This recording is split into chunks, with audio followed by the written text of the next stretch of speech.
What's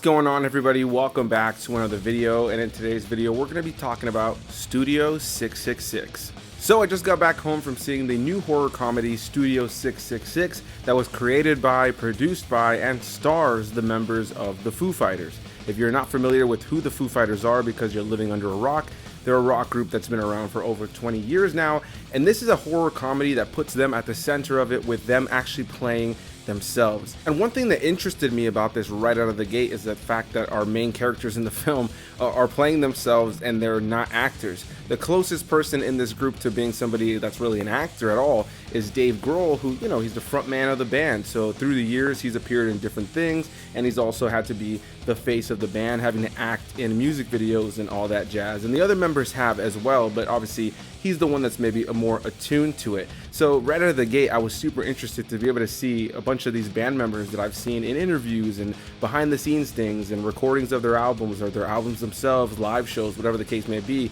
seeing them in a really well put together horror movie. This movie is directed by BJ McDonnell, who I'm not super familiar with. He's directed some horror films I've never seen before, and as well as some music videos that I have seen for people like Slayer. But yeah, he's not somebody who's like super well known in the movie industry as a director, but you could definitely tell they pulled this director in because of his roots in horror, specifically horror that has a lot of gore in it, because this movie is super gory.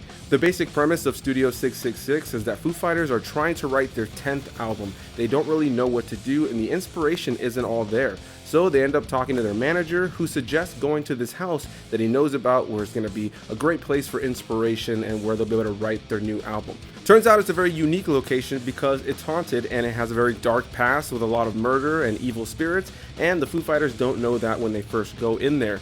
Over the course of the movie, some demonic things start to happen, and Dave Grohl ends up getting possessed as he's trying to write this epic song and putting his band through hell. I won't say much more of what else goes on here, but you know, you can expect a lot of the traditional tropes when it comes to a haunted house movie, a demon-possessed home, but with a layer of cheese over it, because this is a horror comedy. It's super self-aware, it knows what it is, it's having a good time, and it's aware of the fact that our main characters in the film are non-actors. They're people who are not actors, so they have to play themselves, and it has to be somewhat believable, which led to some pretty funny moments throughout the course of the film. There is an element of these guys not really knowing how to act in really severe and big situations, which made some of their overreactions or underreactions, depending on what was happening, really funny. And I think what really made this movie fun for me is that it's really well made. There is a script that's fun to follow and that's silly, it knows what it is, and it's actually coherent. You know, it's pretty straightforward. It tells a story from beginning, middle to end. There really isn't a lot of downtime. It's not super boring. There's a little bit of fat that I would have trimmed in a couple of places, but for the most part, it knows what it wants to be, and it kind of has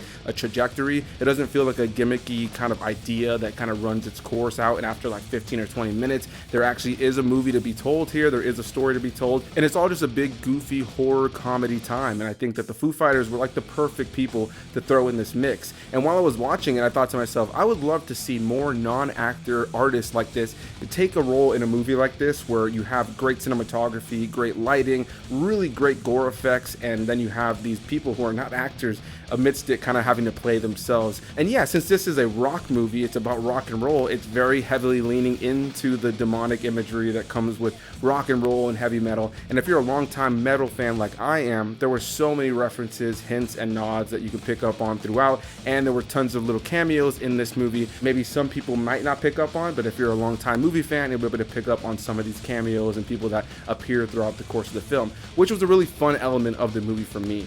Overall, I think that Foo Fighters went in with a really fun and silly idea with a pretty simple premise that pulls on a lot of traditional horror tropes, but honestly just has a lot of fun with it, and recognizes that the audience is going to be watching this kind of having a laugh with them more than ever being scared or really caring about the dialogue or really what's happening. It's just kind of fun to see these characters amidst everything that is going on, which thankfully was actually entertaining. They actually build a fun story around it. They build something that's interesting to watch, and I was never really bored. I was laughing throughout with my buddy the Big Rob Theory as we were watching it, and I was really impressed with the technical elements of this film. This film is really well shot. Like I mentioned, I found that the cinematography was a lot of fun to watch throughout. There's a lot of really great use of lighting throughout the course of the movie, and the special effects are great. Majority of the special effects in the movie are practical, especially when it comes to the gore effects, and they went all out. You can definitely tell majority of their budget, since they are in one location, all specifically went to these gore effects, and they're incredibly believable, but they're also big and over the top, definitely harkening back to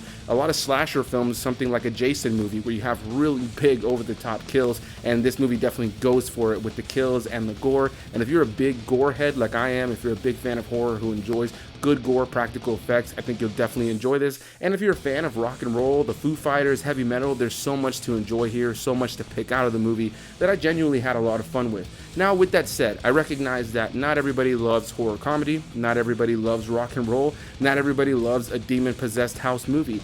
And on that level, then you won't enjoy this movie. This is definitely a movie a lot more for fans of the Foo Fighters than it is for your casual movie audience. But I think if you go in knowing that this is about a real band, you can still enjoy the journey of them trying to write this music in this house and then having this demon possession story that builds up. It definitely plays out as a movie that new fans can come into and watch for the very first time and just, soak up what's happening and not feel like they're ever lost because they don't really know who the Foo Fighters are. But the movie definitely rewards those who are longtime Foo Fighter fans, people who know the history of these people, know where they've come from before, know their musical journey. I think people like that are definitely going to have a lot of fun watching this movie, but again, it doesn't alienate anybody who's coming in just looking for a good horror comedy about a rock band. So a big thanks to you guys for watching. I hope you enjoyed this film. If you do check it out, if you have checked it out, please leave your thoughts down below. Are you going to watch this movie or are you not going to watch it? If you have seen it, did you not like it? Definitely want to hear what people have to say. So please hit that like button down below, comment your thoughts, subscribe for more videos, and I'll see you guys in the next one. Bye-bye.